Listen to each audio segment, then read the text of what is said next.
At Stewart and Co, everything we do centers around you as an individual, you as a leader of your own life, and you as a leader of others. We have identified the blueprint for leading yourself and also leading others. And we've made it a full end-to-end system with all the books and materials to back that up, including online questionnaires where you can assess yourself and also invite 360 feedback. We also make everything available to coaches, trainers, HR professionals, leaders who want to brand the products their own and deliver inside their own organizations. And what they don't have to do is look around for different models and different things. It's a complete process, ready-made for you. We've done the research, we've got the t-shirt. The way we constructed our research was to talk to thousands of leaders in organizations.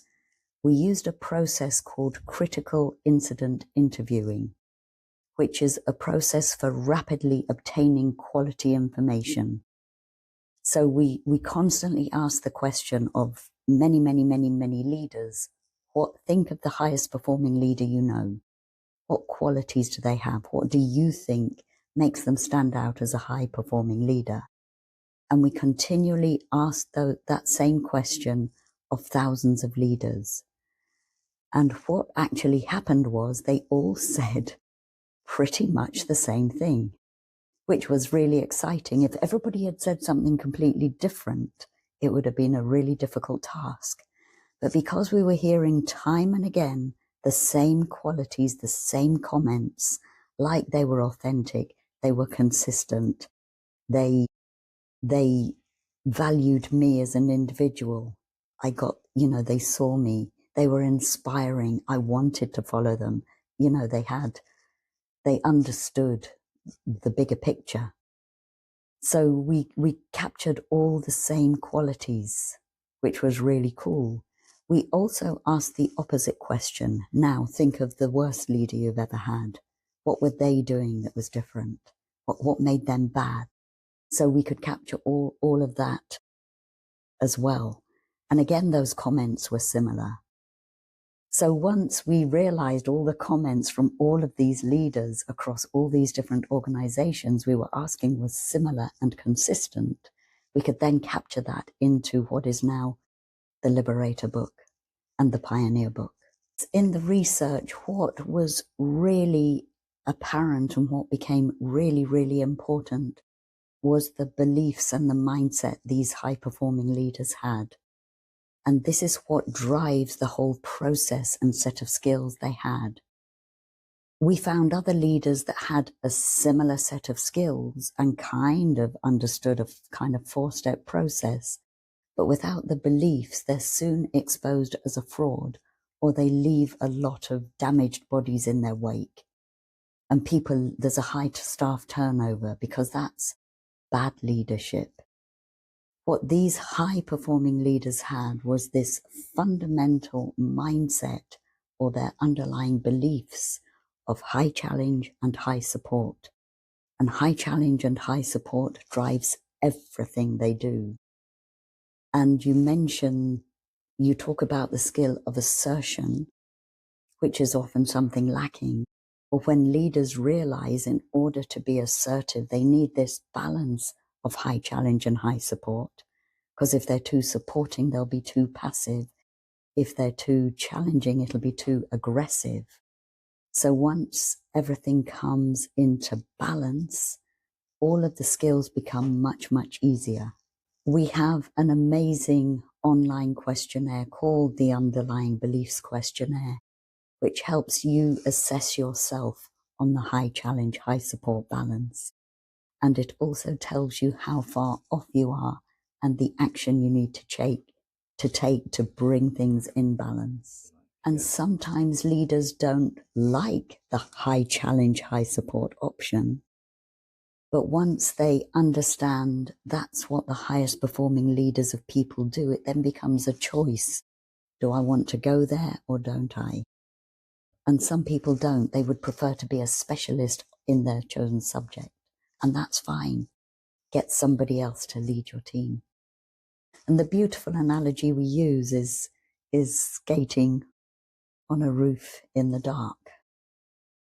And if you imagine you're a leader, you take your people up to the top of a skyscraper, out onto the roof, in the dark. They've got roller skates on. There's no edge or railings around the roof. And you say to them, skate. What do? They huddle towards the middle because they're scared. They don't want to fall off.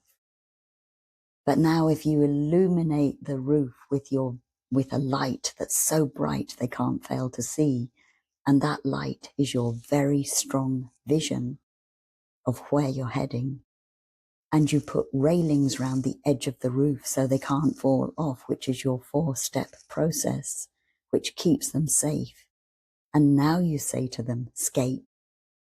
Then they will use the whole area of the roof because now they can see where they're going.